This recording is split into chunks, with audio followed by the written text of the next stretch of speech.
Okay, this is going to be a playing, a listening to, and analysis of the Jacques de Prez Ave Maria.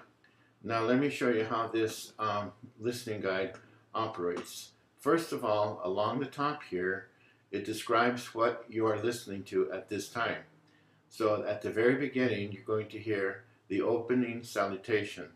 Ave Maria is like a greeting, a praise to her. And they are saying, Hail Mary, full of grace. Of course, they're singing on the left. They're singing in Latin. But the words in English are, Hail Mary, Mary, full of grace. I'm sure you have heard those words. Then, as you remember, there is a verse for each of the 5 feast days of the Catholic Church. And then there's a final exclamation of praise. And it's all in honor of the Virgin Mary. Right along here, along this continuum, kind of a bar, it's going to turn dark as the music progresses. When you get to verse 1, the words will change. When you get to verse 2, the words will change again. And you'll always be able to follow what they're singing over here in Latin and its translation over here on the right. At the same time that this music is progressing, then when we get to verse 1, this right now is in bold print. When they are in verse 1, that'll be bold. And then this one, etc., etc. But the part that I really love is what's down here at the bottom. It tells you what you are hearing. At the beginning, you'll hear each soprano phrase imitated, which we already have heard this. And then it's legato, which means very smooth. It has a very gentle, rhythmic flow, but it does have meter. And at the beginning, it's 1, 2, 3, 4, or which is called duple meter. And at one point, because of what the words are, they're going to switch to triple meter. So I'll try not to talk, but please follow several things.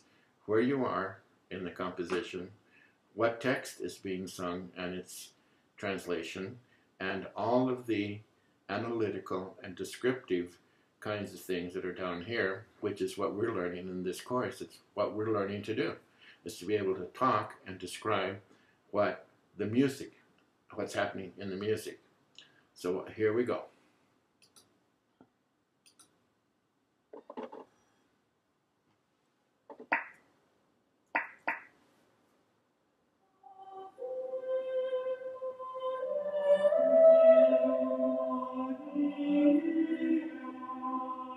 That's each phrase imitated.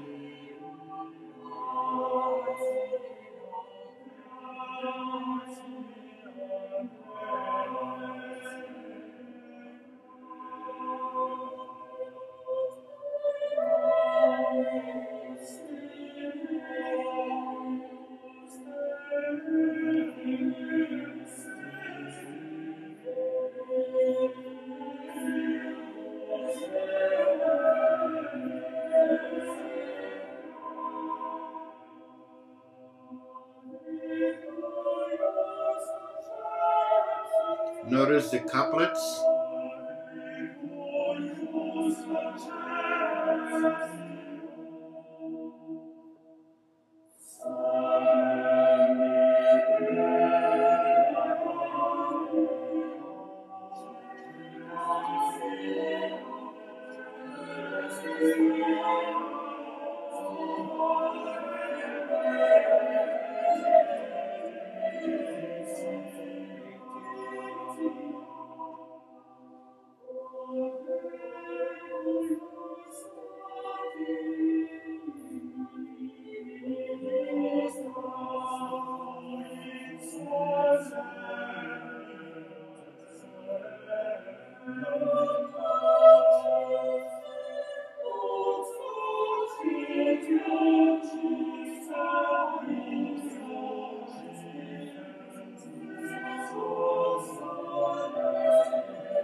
Now this has something that's called word painting that's going to be very important, especially in the Renaissance and the Baroque music. Word painting simply means when the music reflects the meaning of the words. Now what they did here is, O Mother of God, God being up on high in heaven, the music goes up, and then be mindful of me, Amen, the tone goes down. That's because that's me, and I'm down here on earth, but God is up there. That is called word painting. And that word painting becomes very, very important throughout the music of the Renaissance. There was an earlier one where it was said to be joyful. And if you didn't think it sounded happy, well, it's because it didn't sound sad, for sure. It wasn't out and out laughing, but it was not sad. The music was happy sounding at that point on the word joy. That was word painting. Later on, when we get to the Baroque and we listen to the Handel, to the Messiah, there's the same word, joy, has a lot of word painting. It's going to be a little bit different than this because it's a different style of music. Anyway, I think I'm going to play this again right here if I can. Let's see if I can go back. Yeah, I'm going to play this so you can listen to the word painting, how the music goes up toward God and down toward people at Amen. After me, in other words.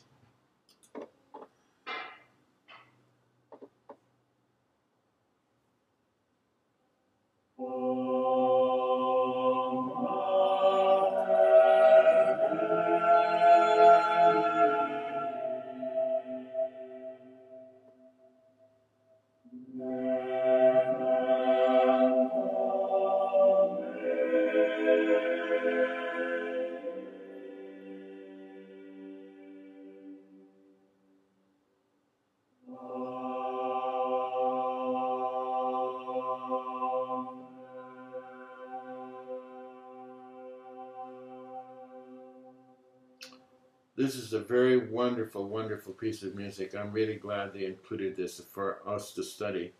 Now, those of you who cannot determine meter in music like this, it's pretty gentle. The rhythm is quite gentle. It's not as strong as a waltz where you hear 1, 2, 3, 1, 2, 3, because the music is supposed to be serene. It's supposed to be worshipful, meditative. It's not something that's supposed to get you all excited and feeling like jumping around. This music is meant to be serene and to calm you and to make you reverent in church.